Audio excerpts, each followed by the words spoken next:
ఈ రోజు మనం చేయబోయే విశ్లేషణ మీకు అందిస్తున్నది కోల్డ్వెల్ బ్యాంకర్ సూత్ర ప్రాపర్టీ హైదరాబాద్. నమస్కారం. హైదరాబాద్ ఆ చుట్టుపక్కల ప్రాపర్టీ రియల్ ఎస్టేట్ రంగాన్ని ప్రభావితం చేసే వార్తలను మేము ఎప్పటికప్పుడు విశ్లేషిస్తుంటాం. అవును, ఏజెంట్లు, కొనుగోలుదారులు, ఇన్వెస్టర్లు, రియాల్టర్లు వీళ్ళందరూ సరైన నిర్ణయాలు తీసుకోవడానికి లేటెస్ట్ ఇన్ఫర్మేషన్ ఇవ్వడమే మా ప్రయత్నం.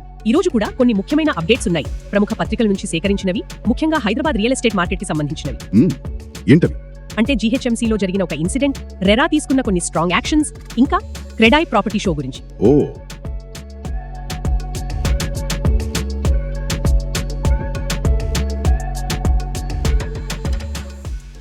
మార్కెట్ ను ఎలా ఎఫెక్ట్ చేస్తాయో కొంచెం లోతుగా చూద్దాం. తప్పకుండా. సరే, ముందుగా జీహెచ్ఎంసీ షేర్లింగంపల్లి జోన్ లో జరిగిన విషయం తీసుకుందాం. అక్కడ అభిలాష్ అనే ఒక కంప్యూటర్ ఆపరేటర్ ఏకంగా జోనల్ కమిషనర్ అంటే జీసీ గారి లాగిన్ నే మిస్యూజ్ చేయబోయి పట్టుబడ్డాడట. అరేరే, చాలా సీరియస్ విషయం కదా. అంతేకాదు, విచారణలో అతను గతంలో వేరే టౌన్ ప్లానింగ్ అధికారుల లాగిన్స్ కూడా వాడినట్లు ఒప్పుకున్నాడని అంటున్నారు. దీన్ని ఎలా చూడాలి? ఒక సింపుల్ ఉద్యోగి తప్పిదమనొచ్చా? అస్సలనలేం. ఇది కేవలం ఒక వ్యక్తి చేసిన పొరపాటు కాదు, ఇది సిస్టంలో ఉన్న లూప్ హోల్స్ ని చూపిస్తోంది. అంటే నిర్మాణ అనుమతుల ప్రాసెస్ లో సెక్యూరిటీ, ట్రాన్స్పరెన్సీ ఎంత అవసరమో మళ్ళీ గుర్తు చేస్తోంది. నిజమే. ఈ లాగిన్ దుర్వినియోగం అనేది చూడండి, దీనివల్ల పర్మిషన్స్ రావడంలో డిలే అవ్వచ్చు, కరప్షన్ కి ఛాన్స్ ఉంటుంది. ఇది బిల్డర్లనే కాదు, కొనేవాళ్లను కూడా ఇబ్బంది పెడుతుంది. అవును, నమ్మకం పోతోంది కదా మొత్తం ప్రాసెస్ మీద. ఖచ్చితంగా. సమస్య అక్కడే ఉంది, సిస్టమ్ ని సరిదిద్దాలి.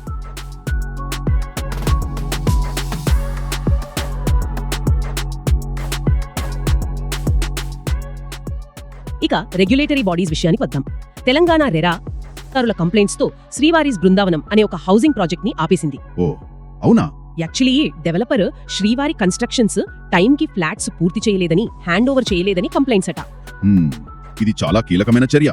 రేరా చట్టంలో సెక్షన్ 7(3) కింద యాక్షన్ తీసుకున్నారన్నమాట. అంటే ఏంటి ఆ సెక్షన్?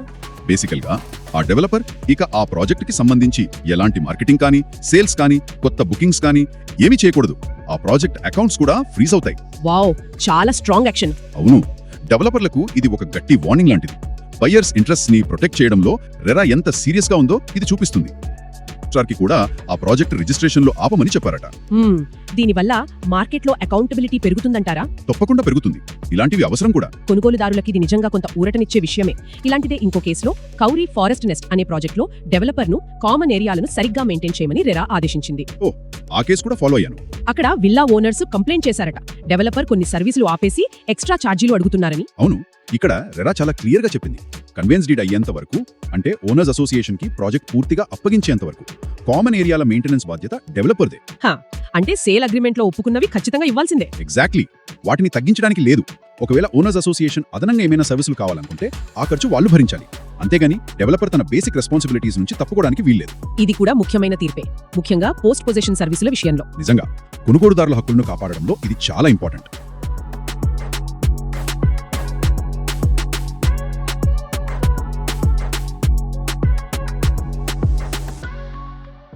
ఇవన్నీ రెగ్యులేషన్, కంప్లైంట్స్ కి సంబంధించిన విషయాలు. మరి పాజిటివ్ సైడ్ చూస్తే మార్కెట్ ఎలా ఉంది? క్రెడాయ్ హైదరాబాద్ ఒక పెద్ద ప్రాపర్టీ షో ప్లాన్ చేస్తోంది కదా. అవునవును, ఆగస్టు 15 నుంచి 17 వరకు 2025లో ఇది వాళ్ళ 17వ property show. Choice is yours అనేది థీమ్ అట. ఈసారి చాలా డెవలపర్స్ వస్తున్నట్టున్నారు. దాదాపు 70 మందికి పైగా డెవలపర్లు, 300కి పైగా రేరా అప్రూవ్డ్ ప్రాజెక్టులతో వస్తున్నారని చెప్పారు. మార్కెట్ కి ఇది మంచి బూస్ట్ ఇస్తుందంటారా? క్రెడాయ్ వాళ్ళు కూడా ఆర్బీఐ రెపో రేట్ తగ్గొచ్చు, ఆఫీస్ స్పేస్ డిమాండ్ బాగుంది అని పాజిటివ్ గా మాట్లాడుతున్నారు. చూడండి, గ్లోబల్ గా ఎకనామిక్ అన్సర్టనిటీ ఉన్న హైదరాబాద్ రియల్ ఎస్టేట్ మార్కెట్ చాలా రెసిలియంట్ గా ఉంది, నిలకడగా ఉంది. ఇన్వెస్ట్మెంట్స్ ని బాగా అట్రాక్ట్ చేస్తుంది. అది నిజమే. క్రెడాయ్ లీడర్స్ చెప్పినట్టు హైదరాబాద్ ఇప్పుడు ఒక గ్లోబల్ సిటీగా ఎదుగుతుంది. ఐటీ, ఫార్మా, ఏరోస్పేస్ ఇలా డిఫరెంట్ సెక్టార్స్ నుంచి ఇన్వెస్ట్మెంట్స్ వస్తున్నాయి. ఈ ప్రాపర్టీ షో బయర్స్ కి చాలా ఆప్షన్స్ ఒకే చోట చూసుకునే అవకాశం ఇస్తుంది. డెవలపర్స్ కి కూడా మంచి ప్లాట్ఫామ్. ఖచ్చితంగా. ఇది ఓవరాల్ గా మార్కెట్ సెంటిమెంట్ ని ఇంకాస్త పెంచుతుంది అనడంలో డౌట్ లేదు.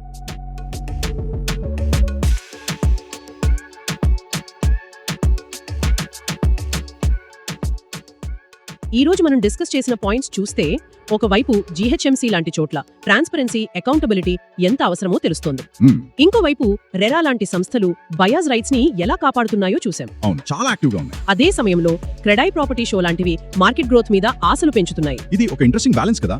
ఒకవైపు రెగ్యులేటరీ చర్యలు మార్కెట్ ను కంట్రోల్ చేయడం, మరోవైపు మార్కెట్ గ్రోత్ ని ఎంకరేజ్ చేసే ఈవెంట్స్. అవును, హైదరాబాద్ లాంటి ఫాస్ట్ గా డెవలప్ అవుతున్న సిటీలో ఈ గ్రోత్ కి, గవర్నెన్స్ కి, కన్స్యూమర్ ప్రొటెక్షన్ కి మధ్య ఆ సరైన బ్యాలెన్స్ ఎలా సాధించాలి? అదొక పెద్ద ప్రశ్న. ఫ్యూచర్ లో ఈ బ్యాలెన్స్ ఎలా ఉండబోతోంది? అది మనం ఆలోచించాల్సిన విషయం. గ్రోత్ విత్ గవర్నెన్స్ అన్నమాట. దానిపై ఫోకస్ పెట్టాలి. కరెక్ట్. ఈ అంశాలపై మరింత సమాచారం కోసం మమ్మల్ని ఫాలో అవుతూ ఉండండి. ధన్యవాదాలు. ధన్యవాదాలు.